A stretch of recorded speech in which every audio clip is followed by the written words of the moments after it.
Hi, and welcome to another episode of the Authentic Audience Podcast. My name is Krista Ritma, and I am your host. Just wanted to start by acknowledging that this is a very strange time. From the time I record this to the time it comes out, so much can happen, so much can change. Currently, when I'm recording here, we're on week one, towards the end of week one of shelter in place in California. And my prayer for you, wherever you are, is that you're staying healthy, sane, emotionally stable, you're supported, and have a great community around you to lean on should you need anything. If you do need anything, please do not hesitate to reach out to me. I shared yesterday that I'm not here to share about the coronavirus or mansplain information to you about the coronavirus because I'm no doctor and no scientist, but if you have business questions, technology questions, pricing questions, help taking your business online during this time, please do not hesitate to reach out. I am really excited about today's episode. I have Steph Birch on the podcast. She is so real. She is one of the most no bullshit, authentic, real humans out there. And I just couldn't imagine a better time for her to be on this podcast and to share her with you all. She's Steffi now on Instagram. She's a mom, photographer, writer, yogi, all of the things. And I just worship Steph. I have since the moment I met her. Every time there's like a crisis or something happening in the world, I quickly go to her Instagram account to hear about what she has to say. I find her so mature and evolved and grounded and so many things that I'm not. And talking to her today was so refreshing. Of course, we talk about how to stay calm right now, how to stay trusting when things feel super uncertain. We talk about parenting, how she's handling the situation with her sweet kid.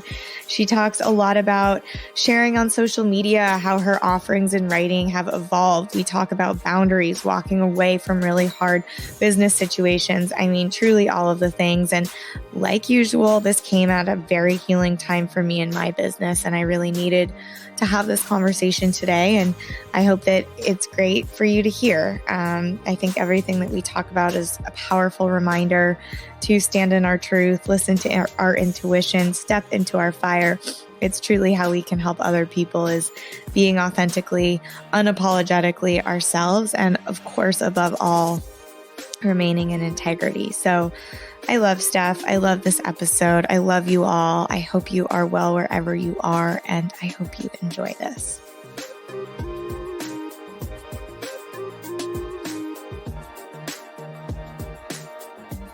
Steph Birch is a mama, yoga teacher, writer, photographer, and much more. Her purpose is to serve others through movement, writing, feeling, and healing. She is passionate and inspired to encourage people to live and love big. The practice of yoga is simple: be yourself. She believes that showing up for yourself and living true to you is one of the greatest gifts we can give to this world. I couldn't be more excited to have Steph on the podcast today. Welcome. I'm so excited. My cheeks already hurt from smiling. I'm so happy to talk to you. I'm just going to, toot your horn for a moment. I met Steph. Do you remember when we met at the 109 launch event? Yeah. I was so nervous to talk to you. I'd been following you on social media for so long, and it was in that boom of just yoga teachers everywhere on social media. And this was I think 2014 maybe, and you were just, and still do, stand out to me in such a big way with your online presence. And I look up to you as a mom. I look up to you in your partnership with your partner, as a yoga teacher, writer, all of the things. So I'm just feeling very grateful to talk to you. I know it's been a minute. I was just looking through our text, and it's been over a year since we talked. I know. So besides coronavirus, which we're obviously going to get to, what is going on in your world? How are you? Give me an update. Gosh, it's the same, but different. Totally. I mean, I'm still very much teaching yoga, photographing people, and writing. I know that in the last year, I've I've shifted my writing prompts to be more online on a weekly basis for subscribers. And I've also started teaching a weekly write and flow class. So it combines yoga, breathwork, meditation, and we do journaling every single week. Whereas before I used to host just a workshop every month-ish. It was never really super consistent. I tried to make it consistent, but that's been my big shift, is more writing and also just a heck of a lot more teaching. And I love that. I'm so glad you're doing the writing workshop. I think it's so cool and unique, and your yoga classes in general are very unique, but that offering, I'm on your email list and I read everything. And I actually use, if you guys want to know a killer email like marketing sequence, well, she doesn't even know what she's doing is brilliant marketing because it's authentic, but I would sign up for her email list, because I literally have clients like sign up for your list to like understand how you're connecting with your audience, because it's so authentic. Thank you. And so that's still going well. I don't know what I'm doing. I'm just doing it. But that's, to me, like when it works. And I think that's what's so beautiful about your brand and who you are and what you put out there, is you're like unafraid to be you. And, you know, I love that you didn't even find yoga really until 2008, start teaching in 2014. And now it's like completely, transformed your life and who you are. And you've just stepped into this. I'm a teacher, I'm a photographer, I'm a writer. And I think that's like a huge piece of it, is just like owning that's who you are. And like, was it ever hard to like say I'm a writer or I'm a yoga teacher? Was that ever like challenging for you too? Yeah, it would be there were times that it was definitely challenging, but only when I look back, it's because I let other people's opinions or thoughts or the external invade my space. So anytime I let any outside forces invade my space, I can feel a little bit like, question myself. But then when I really tune in, turn myself on, I know, and with my whole being, like I'm meant to be right here.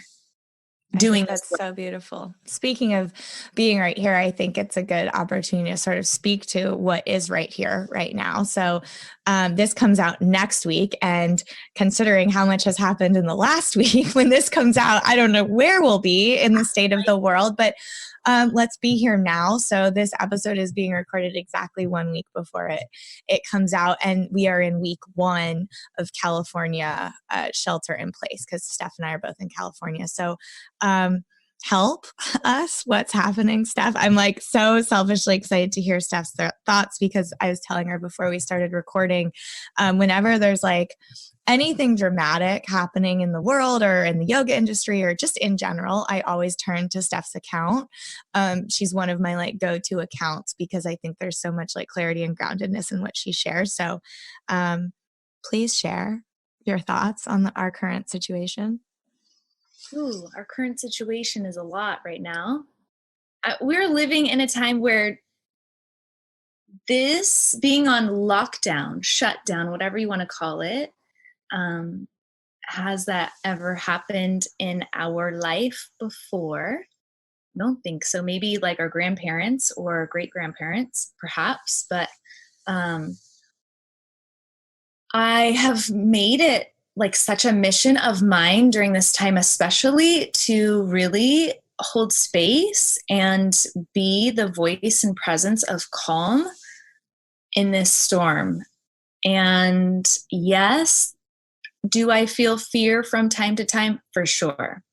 However, like it is my job. I feel it's my responsibility to give resources, take action to feel the fear, but also how can I help people remain calm, be calm? Okay.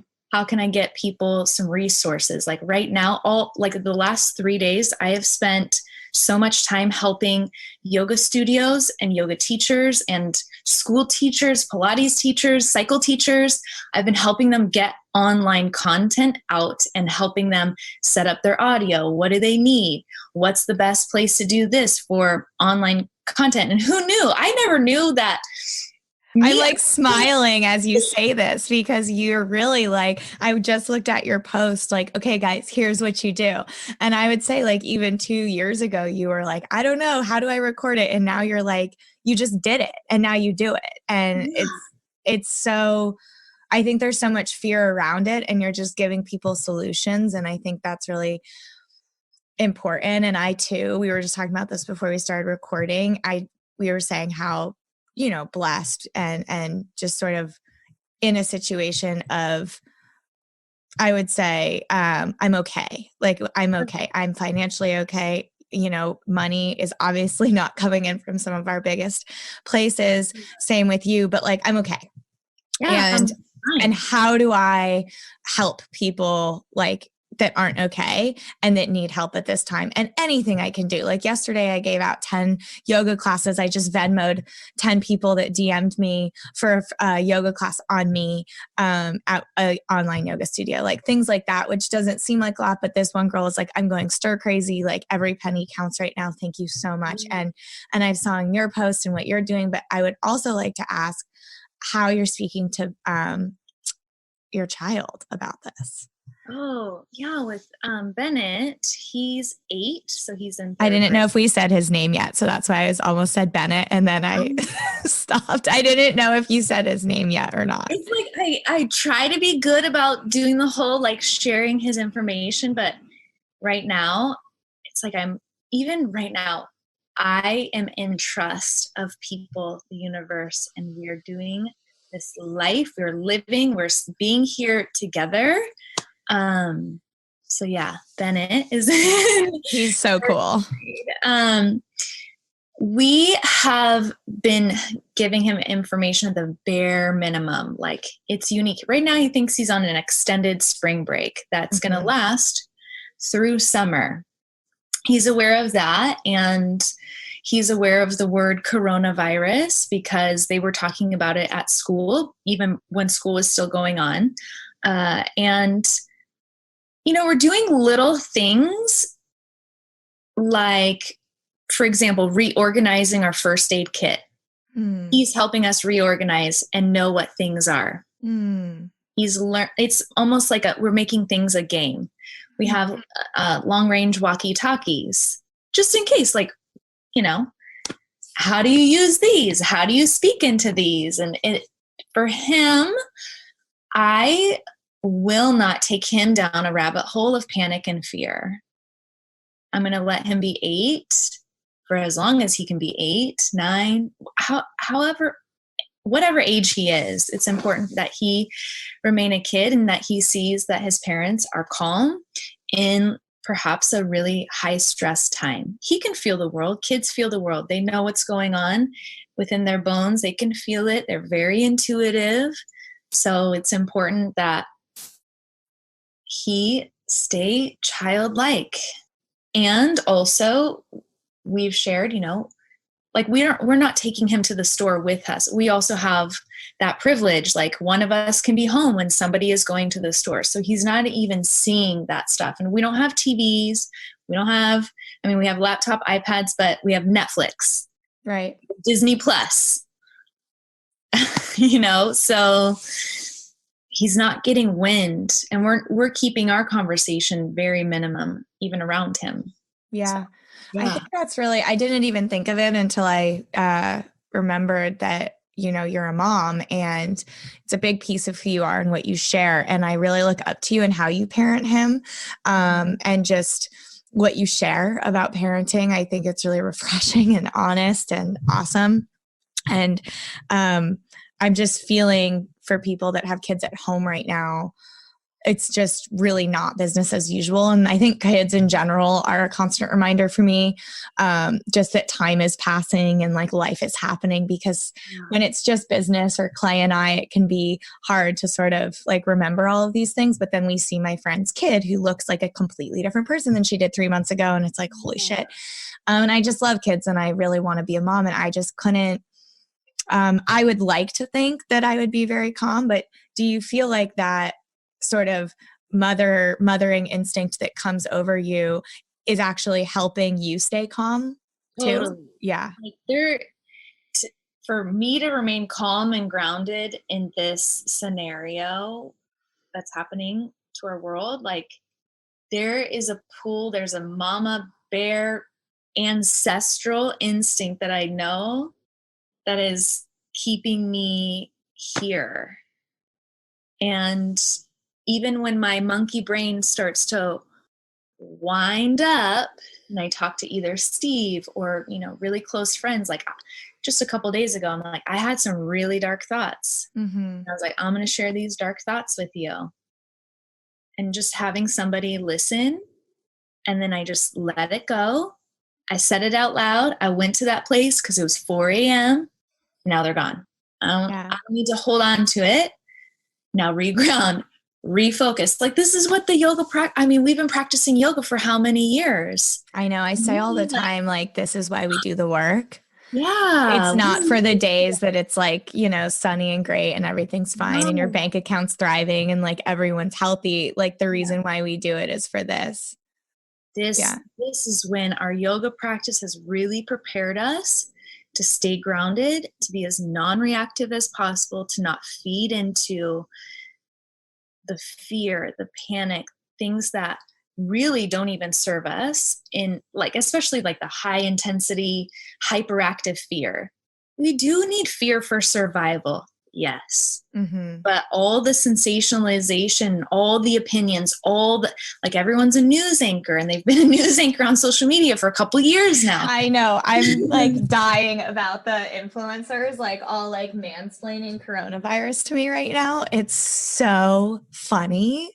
Yeah. It's so funny to me. And I would just love your take on that. It's like, because a lot of our clients and people I've worked with, like our quote unquote influencers or whatever you want to call them, crafts in their field that use social media as a tool to connect. And I being one of them, but at no point in my experience, I guess, the last 2 weeks, did I feel the need to like tell others what to do on social media. And from an observing, non-judgmental place, it's like, are they afraid? Like, where is that coming from? Where people feel the need to like, because they have a platform, like share misinformation basically, or like spread fear or whatever it is, or just not, even if it's positive, but it's like, I don't know. I'm really pulled between, I'm curious about that because even the other day, Clay read that dogs could actually carry it and transmute, if someone pets your dog or your dog plays with another dog at the beach, they could give it to the humans. And part of me was like, oh my God, I want to share this on my story. I always have Charlie off the leash. I had no idea, but Clay's like, it's not really your place to share that. I don't know. What do you feel about all of the sharing that's happening? Gosh, for me, I only feel called to share things that I would do in my normal life. So how do we keep our immunity up? That's the things that I did choose to share. I did choose to share, hey, if you're buying things that say WIC on the label and you don't need or rely on WIC benefits, don't buy it. Because when people who have WIC that need food for survival, they need those benefits. And when the food runs out for them, they have no other way to eat. So I feel like that's a little different than what I'm talking about. Different. I feel like it's more within, it's something tangible. Does that make sense? Yes. Even, I don't know what to call it really. It feels actionable on my part. And even when I don't even really talk about Corona. I just say the C word. Yeah, I like that. So I don't want to feed into that panic. If I feel like my post is going to create hysteria or add to people's fears, I won't. Or my hope or my intention is to create something actionable that regrounds us. for me, it helps with my own fears or anxiousness. Like, what action could I take that makes this feel purposeful or meaningful? And I think as an influencer, and I still go, oh gosh, that word.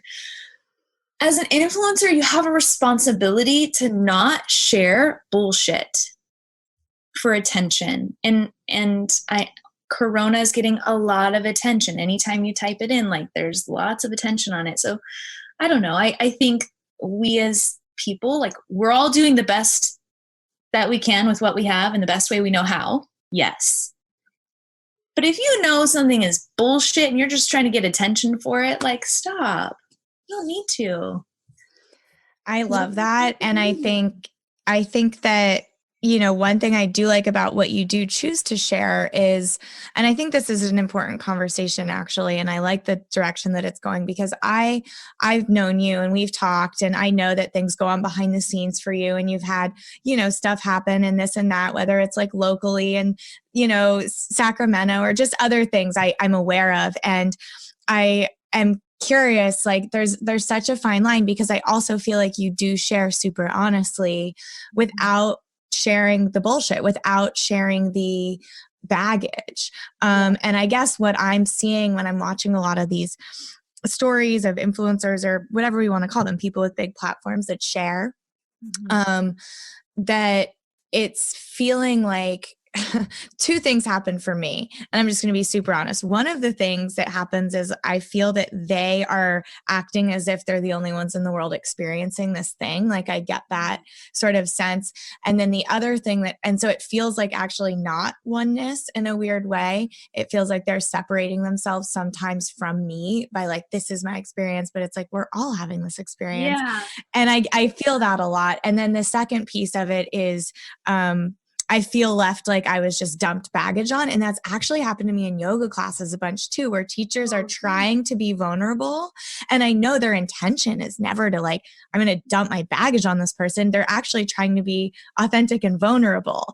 Yeah. And you do a really good job at like really sharing authentically and vulnerably, but I never feel like, wow, now I need an umbrella for all this baggage flying at me, So how do you navigate that? Also being a writer and someone who just, shares so honestly. Well, one, I do think that I have really amazing teachers around me and mentors that inspire me. And I pay very close attention to my teachers, plural, and how they speak, how they share, how they teach a yoga class, the things that they say that are vulnerable. And we can be vulnerable, yes, but what's the universal truth in this big story of emotion or happening or trauma or trigger?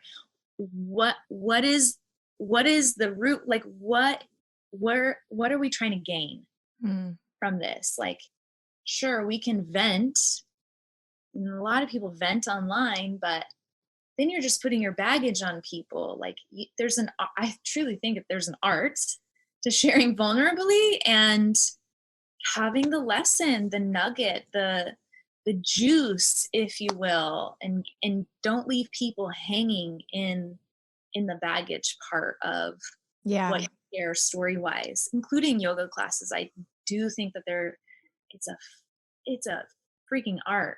I was going to say the F word, but you can say the F word. I say it all the time.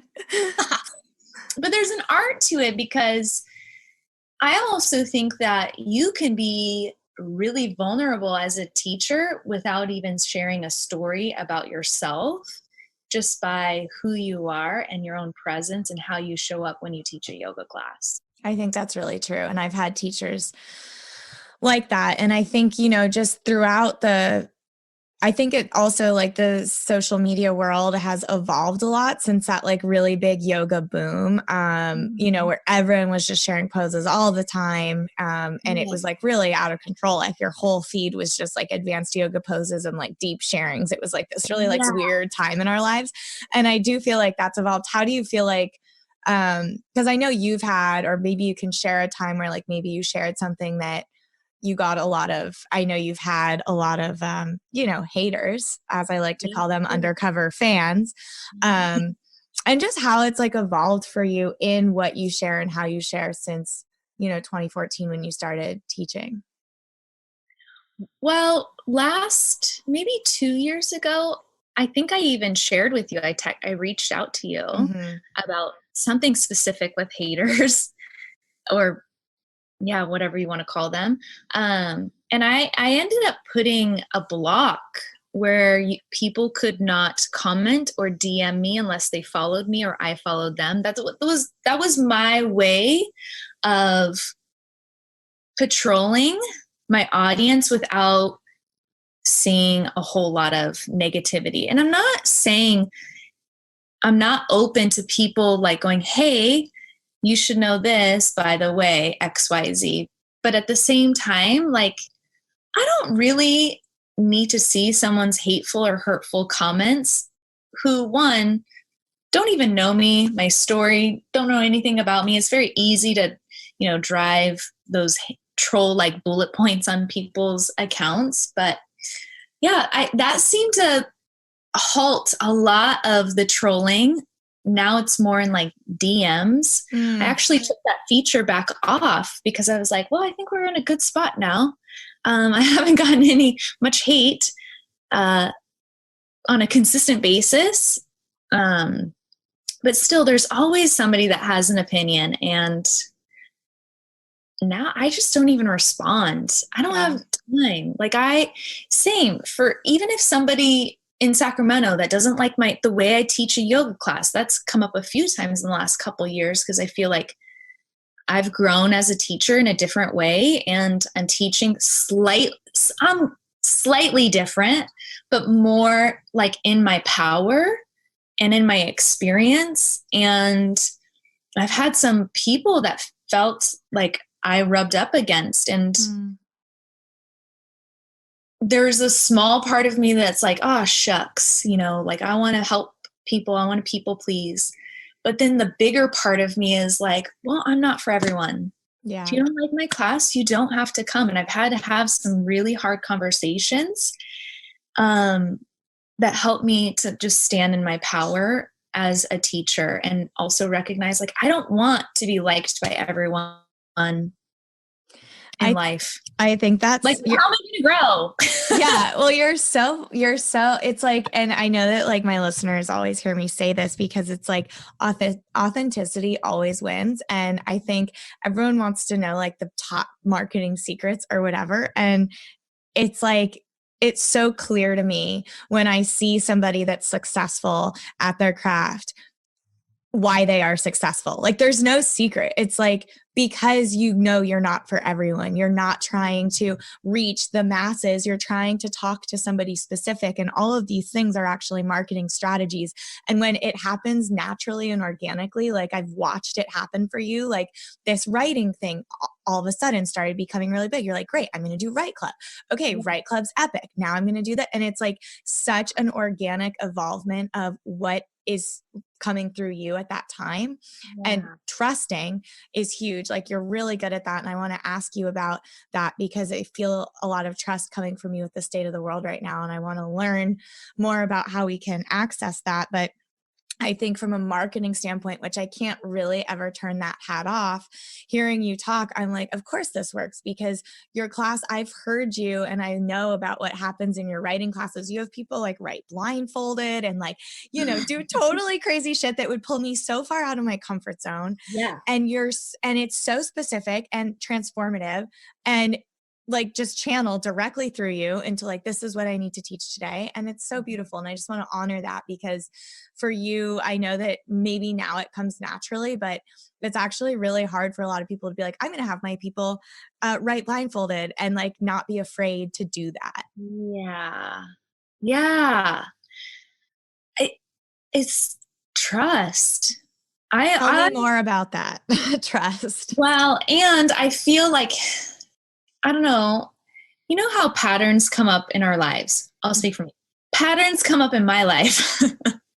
The same few themes, let's say, whether it's somebody coming in my life or whatever, it doesn't, the story doesn't matter, but it's a theme of a pattern that I've continually had to learn.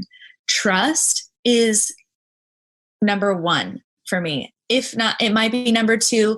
I don't know, because right now I feel a shift with it, but I have had to learn to rebuild trust, not only with myself, but with people. And I've had to work really hard with my relationship in trust alone. And I know that it's important for me to have people feel safe when they're around me, when they're in my classes, especially in those writing workshops or classes, because we do go to a place that is going to trigger, and it's meant to.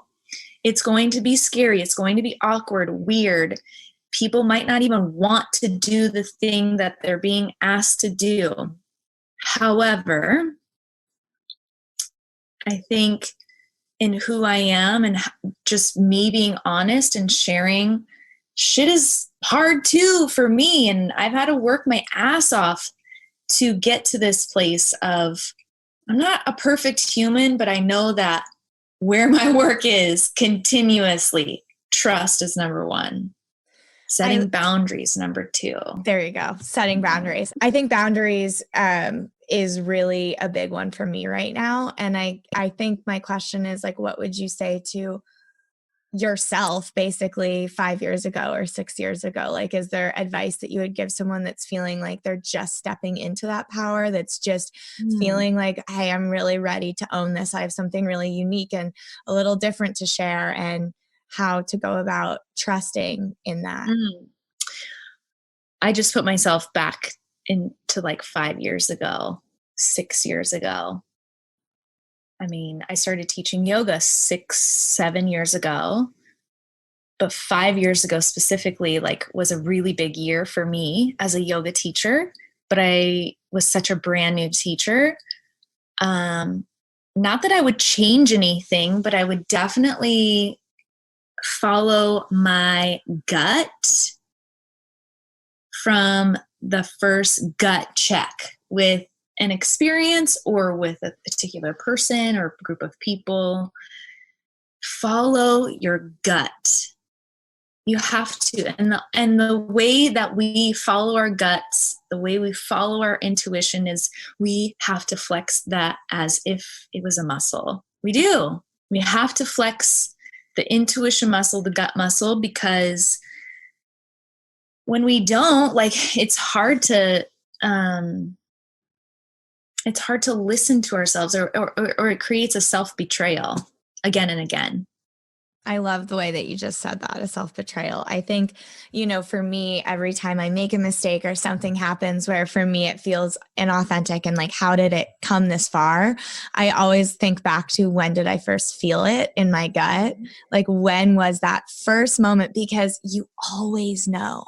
Yes. And I'm going through something in business right now, and it's been really hard. And I honestly feel like I'm not ready to share about it, right? Because I don't have that nugget of juice, or that, like, I'm still in a place of processing and just figuring out how it went wrong. And for me, it's like, I knew in my gut 6 months ago, and I didn't listen, and I didn't listen. And I'm still learning this in business. And what's so crazy for me is, and I think that this is so hard for solopreneurs, and I consider you a solopreneur because you have all these different hats that you wear, and it's like, you're the show, you're the business. You don't have a team of 25 people. Like, if you don't show up, the work doesn't happen. And I still, although I have a fantastic team, operate sometimes as a solopreneur. And what happened recently, I ended up walking away from and setting a boundary because I wanted to protect my team.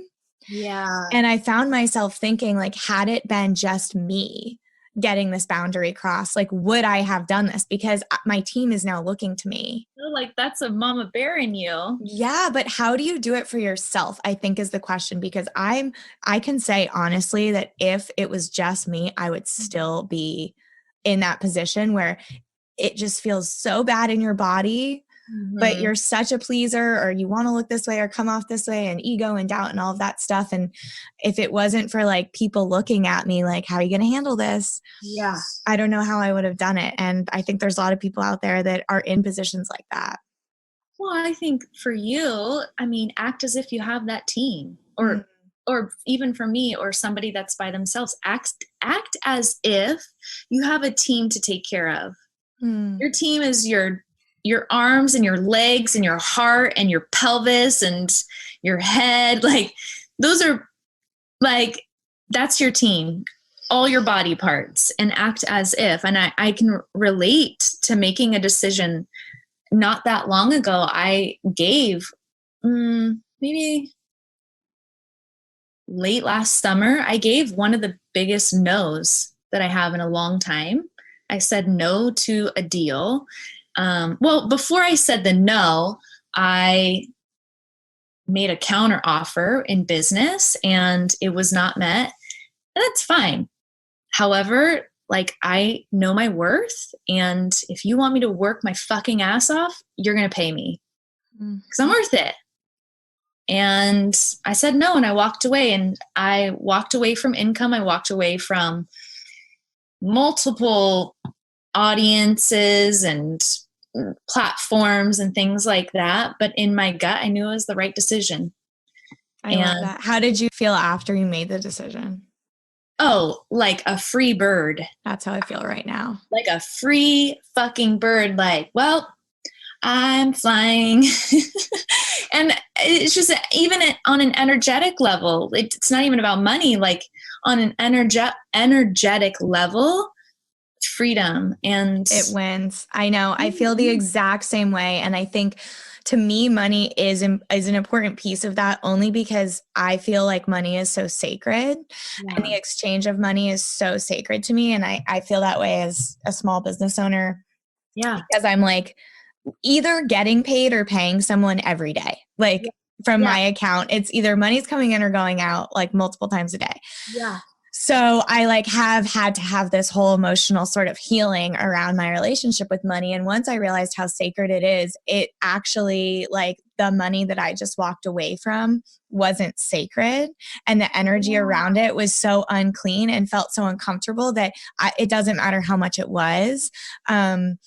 Because it didn't feel right. And I really do find that when I do make those decisions and I walk away and it's money at risk, and I asked Clay once the definition of integrity, and I feel like I want to ask you that because he said that it's when you make a decision in your business that costs you money.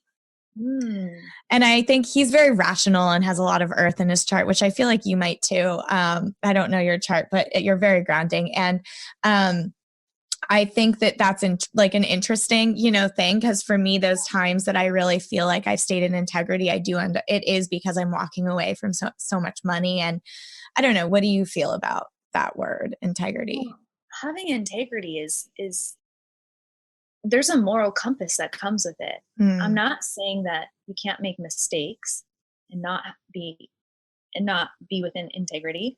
However, what do you do with your mistakes? What do you do when you mistreat someone? How do you handle that when it's brought to your attention? Having integrity means that you have people around you to give you feedback, to go like, Steph, what the fuck? You're fucking it up. How do you manage that kind of feedback from your most trusted people? Do you let people give you do you let your people give you feedback, or is it just like the Steph show? I think there's like what is it? Like a checks and balances. You have to have people around you that will be honest with you, and you be honest with them as well. And I think when it comes to social media and the outward appearance, things look one way. But a lot of times there's like shit flying in the background. There's people getting hurt in the background. And there's been times where I'm like, dang, that won't happen to me, right? Right? That person cares about me, right? And then next I know.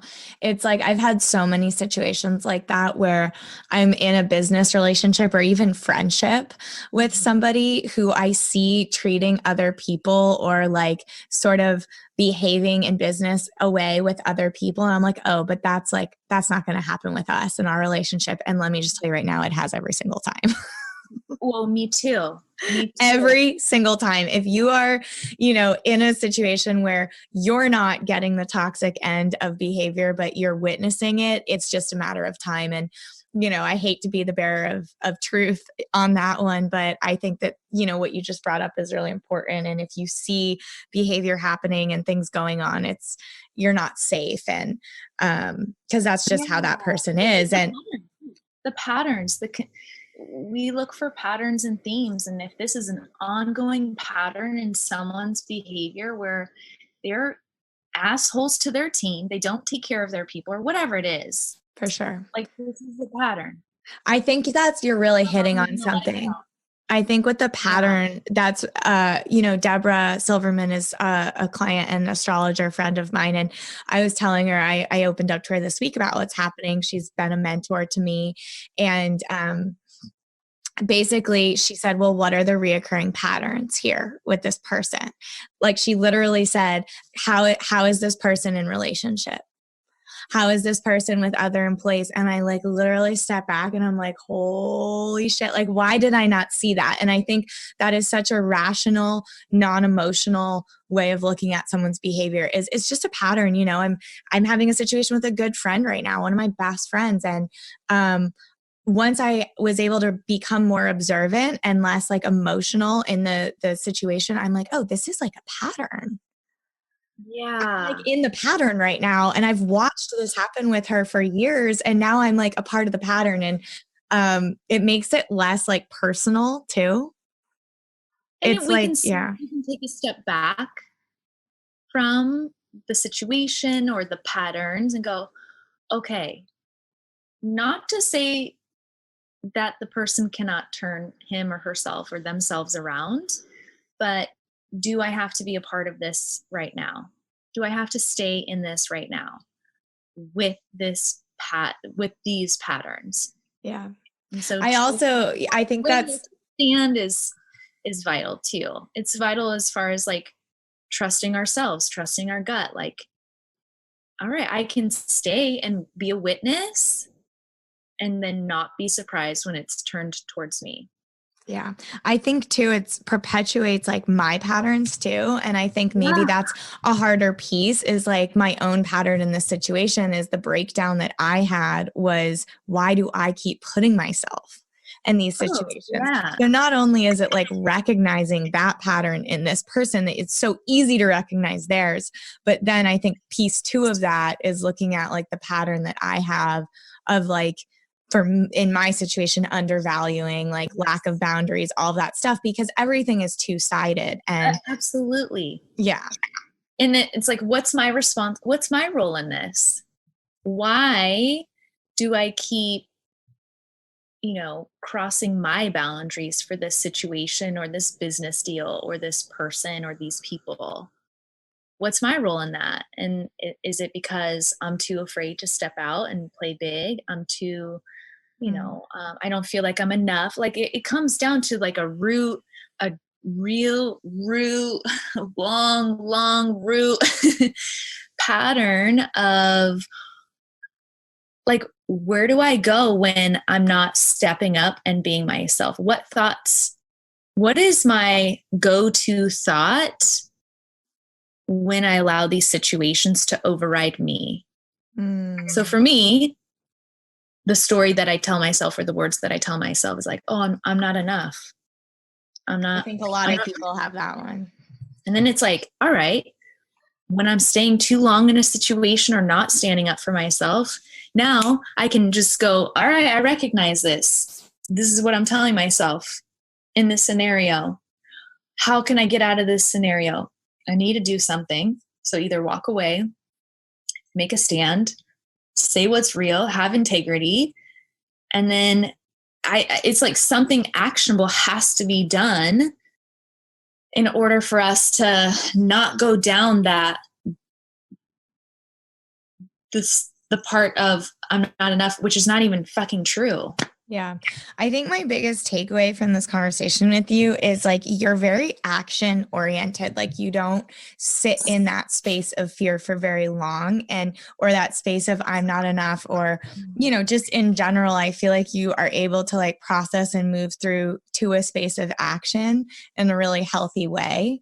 And how would you, I guess one of my last pieces of it or questions here is a piece of advice from you, because I'm asking for me. Like I really look up to the way you handle situations, and I know a lot about what's happened in your life and things like that because we're friends, and I just really value your like process in how you do life.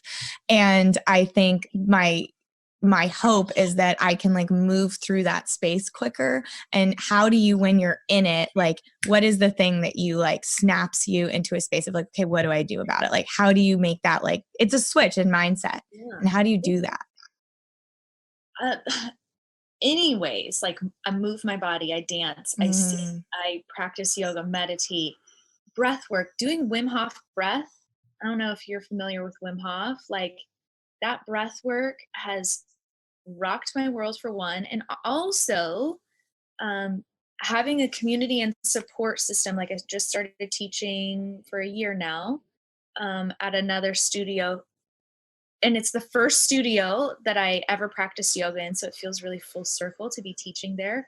And I'm working very closely with the owners and my teacher, like just bouncing off ideas. And at that place, we hold each other accountable to such high standards of always being our best, always showing up as our best selves. And when we're not, we have somebody there to hold us, to listen and not try to fix, but then lift us. Like we know we have the power to lift ourselves. We know we have it in us to dig really deep, like holding high boat pose in a yoga class. For real. Writing blindfolded or doing breath work. And we've also like gone really far and deep into Dr. Joe Dispenza. I don't know if you're familiar with him and his work. Powerful meditations. And he teaches like we have to think better than how we feel. We have to train ourselves because all of our emotions come from the past. So when we have a thought about a situation, we have an emotional reaction to it or response. And those emotions are from the past. And just notice, where are you getting that information from? How old is that information? How long have you been feeling this way? We literally have to think better than how we feel sometimes, most of the time, if not all the time. Mic drop. I think that's such good advice, and I'm going to keep that with me and probably steal that. I'm so happy we got to talk today. Yeah, me too. I'm just grateful to like be in your, be witness. And I feel lucky that, I think, for people who follow Steph, she's Steffi Now on Instagram, and we'll put all your stuff in here. But, she does share very open and honest information, and it's helpful and it's rational and it's grounding and it's insightful. And knowing you on the back end of your business too, it's like, it's all very true and authentic and like who she is on both sides. So yeah, I'm just grateful for this conversation. It's such a breath of fresh air to talk to you. And I'm so happy that I get to share this with my audience next week. I'm guessing you're going to have a lot of online opportunities up and running next week. So how can we get more of you right now? Instagram, Steffi Now. I'll be posting and sharing live yoga classes on the Instagram stories. Oh, that's cool. Yeah, I am excited. And I have quite a few classes up on my website, which is stephbirch.com. I used to have another website. I shut it down because I think the last time I talked to you was like I was having the trouble with Instagram links. Yeah. I had to shut down my old website. That's crazy. We got to talk about that. We need to have a call about that in general. Yeah. When Steph blows over a little, I'm dying to talk to you more on that end of things. I'd love to reconnect on that side. But okay, so stephbirch.com, and you have classes up there too. Yeah, Steph is jam-packed with like valuable information, and it's just, you'll see when you start following her and when you check her out, there's some like it's like you're being washed with refreshing energy. And yeah, I'm just, thank you for still sharing. I know it's been like a crazy evolution for you in who you are and what you're putting out into the world and how you're talking about it. And I'm just glad that you are doing it, holding space. And I can't think of a better person to connect with this week. So thank you. And I'm so glad when I emailed you, are you sure you want to do the podcast today with all that's going on? You were like, yes. I'm like, so sure. I just needed to hear you say that. I just needed to hear your yes, because I was a yes, but I was like, what if she's not a yes? So I'm a strong fuck yes with all things Steph. Yeah. Awesome. Like, be a fucking yes. Yeah. Well, I can't wait to, I feel like this reconnected us. So this is just another reason why I'm so grateful for the podcast and for you and to everyone listening. Be sure to check her out. Everybody can use a dose of her teachings and classes and inspiration right now. And thank you for being here wherever you are. Stay safe, stay healthy, and keep growing.